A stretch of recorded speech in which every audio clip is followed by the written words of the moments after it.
Hey you! Hey everyone, I'm Arra. Welcome back to another video.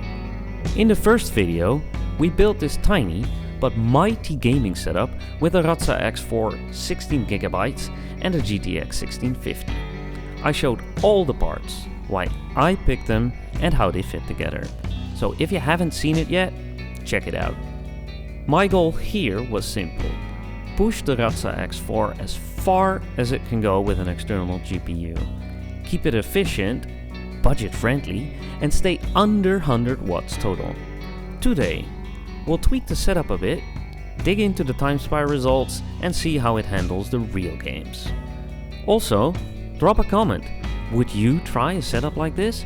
In your mobile office, gaming van, or just a cozy corner at home? I'd love to see what ideas you guys come up with. Let's get started. Alright, let's quickly tweak a couple of BIOS settings to get things running just right. You can get into the BIOS by mashing F7 during boot.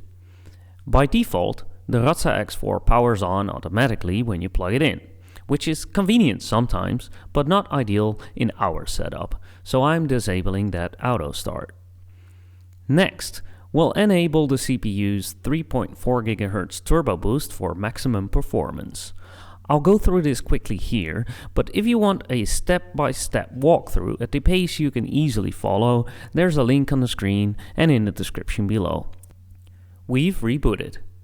Windows 11 is installed, and now it's time to fine-tune our GTX 1650. Open your favorite browser, search for NVIDIA app, head to the official site and download it. During installation, select the Game Ready driver, enable the performance overlay, and choose to log in, or skip if you prefer. Once it's installed, go to the Drivers tab, download and install the latest update. That part is really important. Now's a good moment to grab a snack or a drink. The next step can take about an hour. Click System, then Performance. If it keeps fetching data, just restart the NVIDIA app and open it again. When this is ready, select Automatic Tuning. This will optimize your GPU for the best balance between performance and stability. It takes a long time, but it's worth it. With this done, everything's tuned up and ready to roll. Let's take a look at how it performs in Timespy. The Timespy score came out to 3155, which is actually a little above average for this setup.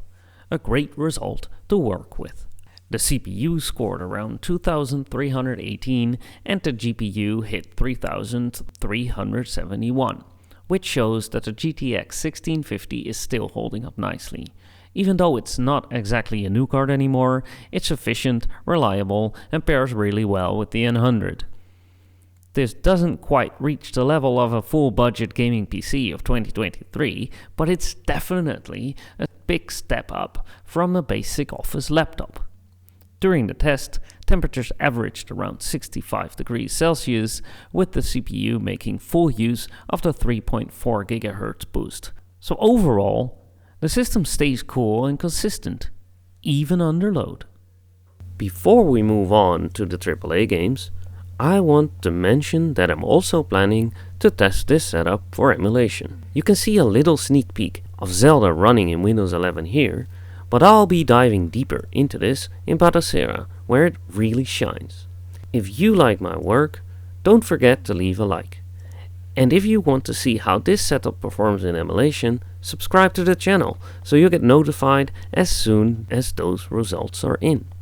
And really, thank you for the support so far.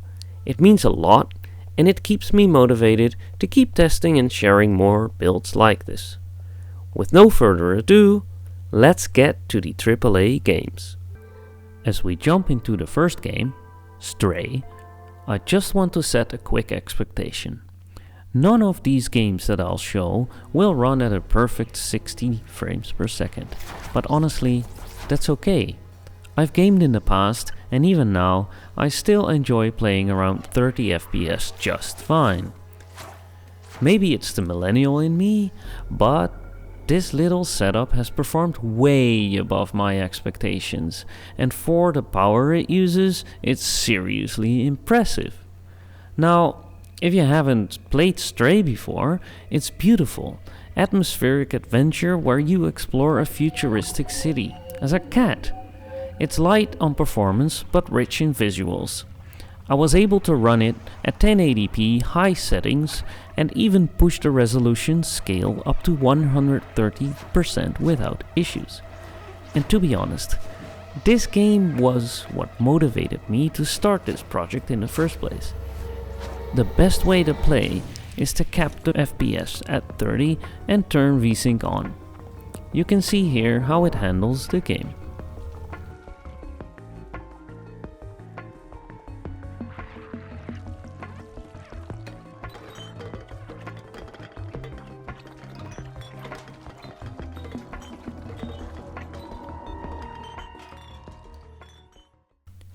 Next up is Shadow of the Tomb Raider, released in 2018. For those who haven't played it, it's an action-adventure game where you explore dense jungles, solve puzzles, and take on dangerous tombs as Lara Croft. I was able to play it at 1080p with ultra settings. There might be a dip here and there in the FPS, for example inside the heavy load hidden city section, but overall, this game is perfectly playable. To reduce any screen tearing and improve stability, I'd recommend turning on the VSync here as well. You can see here how the game performs on this setup.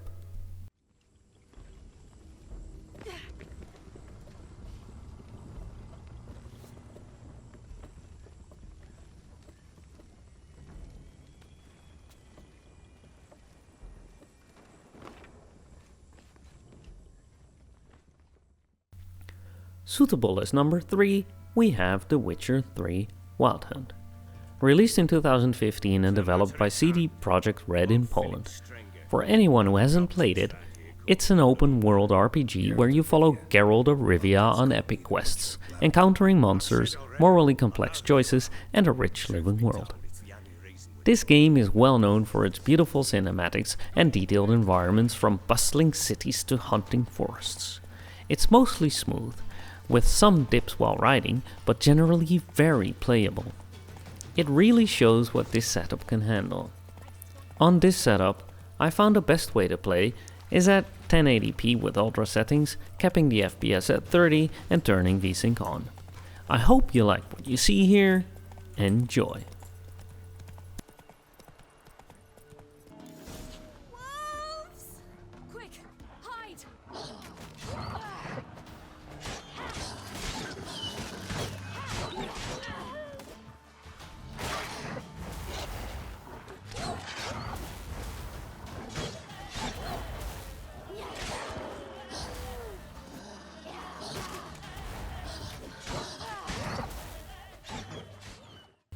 And here we have Resident Evil 4 Remake.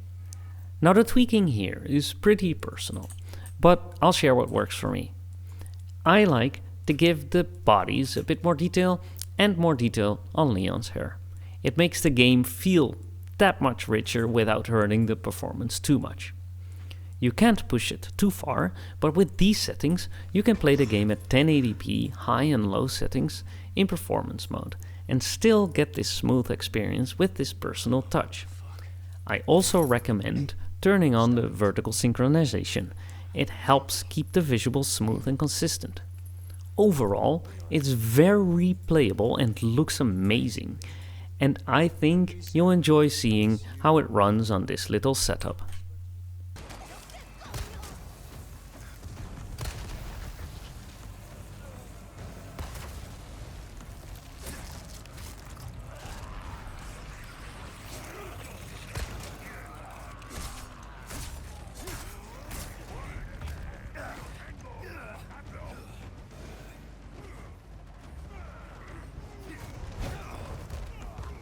This game, I honestly didn't expect it to run, but my jaw dropped when I saw Assassin's Creed Valhalla.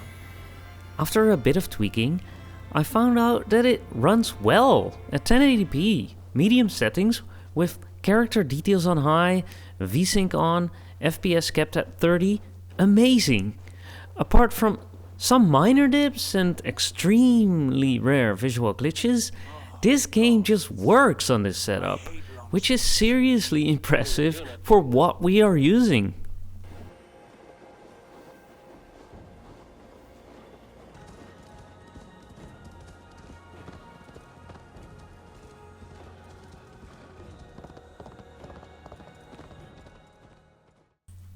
Grand Theft Auto 5. I must say, this game is running really well on our setup. It does struggle a bit in the casino area, but virtual road rage is really well visualized here. Most of the game runs between 30 and 50 FPS while driving, and the story mode is smooth and enjoyable to play. I was able to run it at 1080p with very high settings, which keeps the visuals sharp and detailed. I did experience some difficulties going online, but I found out that I could get online easily by starting story mode first. I'm not sure if that's a GTA 5 issue or something with the device, but it works reliably. Overall, it's impressive to see how smoothly this game runs at 1080p very high settings. Here's a look at the game in action.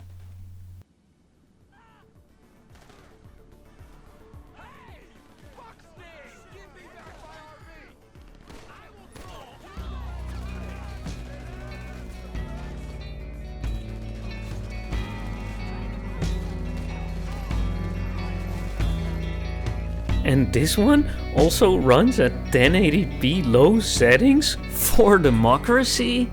Helldivers 2 might be a bit too much for this device, but I've spent an enormous time playing this game, and after the October 2025 update, I am flabbergasted. How is it possible that this game runs at 15 to 25 FPS during gameplay? Must say, the loading screens are horrible, the entry of the game when you're landing is terrible in the HellPod, but when it plays like 15 to 25 FPS, I completely understand if you consider this unplayable, and to be fair, it kinda is, but the quality of the gameplay and the fun it brings me, it makes it worth it. I dare to challenge this game to the N200. Let's see how far we can push it. While I'm showing Helldivers 2 here, I want to say thank you for all the input and suggestions in the comments of the last video. I really appreciate the support and the ideas you share. I hope you've enjoyed this selection of games and that you found it as fun to watch it as it was for me to make it. Have a good one. Arra out.